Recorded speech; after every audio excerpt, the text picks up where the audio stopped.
My naam is Rian Genis. Ek is die voorsitter van die direksie van Kleinfontein Aandeleblok Eiendomsbeperk. Ek is die spreekspersoon namens die Kleinfontein gemeenskap vandag. Dis vandag die 2 Mei. Ons is in afwagting van opmars van die EFF na ons gemeenskap toe. Ons is teleurgesteld in hierdie gebeurtenis. Ons het 'n besoek verlede week van die EFF gehad, 'n klein besoekie. Ons het met hulle gesels en hulle het onderneem om 'n afspraak te maak om met ons te kom gesels, en toe is ons gekonfronteer deur hierdie opmars wat hulle gaan doen. Ons het vir hulle skrywe gestuur, ons het die EFF uitgenooi om met ons 'n afspraak te maak en met ons ordentlik te gesels rondom 'n tafel, want dit is wat die Kleinfontein gemeenskap baie graag wil doen. Ons glo in dialoog, ons glo dat 'n mens met wederwysige respek en met gesprekvoering baie verder kan kom as deur konflik en konfrontasie.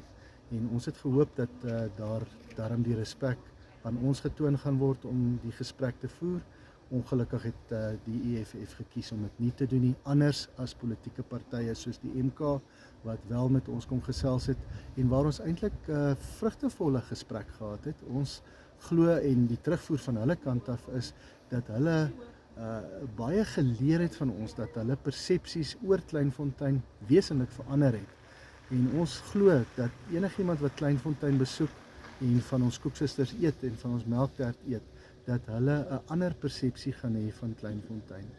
Ons is nie rassiste nie, ons is nie 'n enklawe van rasisme of apartheid nie.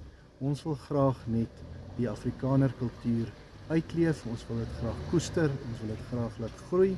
Dit is vir ons belangrik dat daardie dinge ordentlik gedoen word. Ons glo ook dat kultuur baie dieper en ryker is as net ras, en dat 'n mens nie op ras moet fokus nie, maar op gemeenskaplike bydraes en gemeenskaplike samewerking tot oplossings vir die land. En dit is Kleinfontein se benadering. Ons is hartseer dat ons nou die opmars moet ontvang, maar ons is voorbereid. Ons is baie dankbaar vir die Suid-Afrikaanse Polisiediens, POPS en Metropolisie wat werklik baie professioneel was. Ook ons gemeenskap wat werklik goed saamwerk en volwassenheid toon om rustig te bly. Mense is baie bekommerd natuurlik altyd. Dit wat 'n mens op TV sien, die liedjies en die opstokery en die taal wat gebruik word teen ons, maak die mense onrustig, maar op hierdie stadium is die gemeenskap kalm.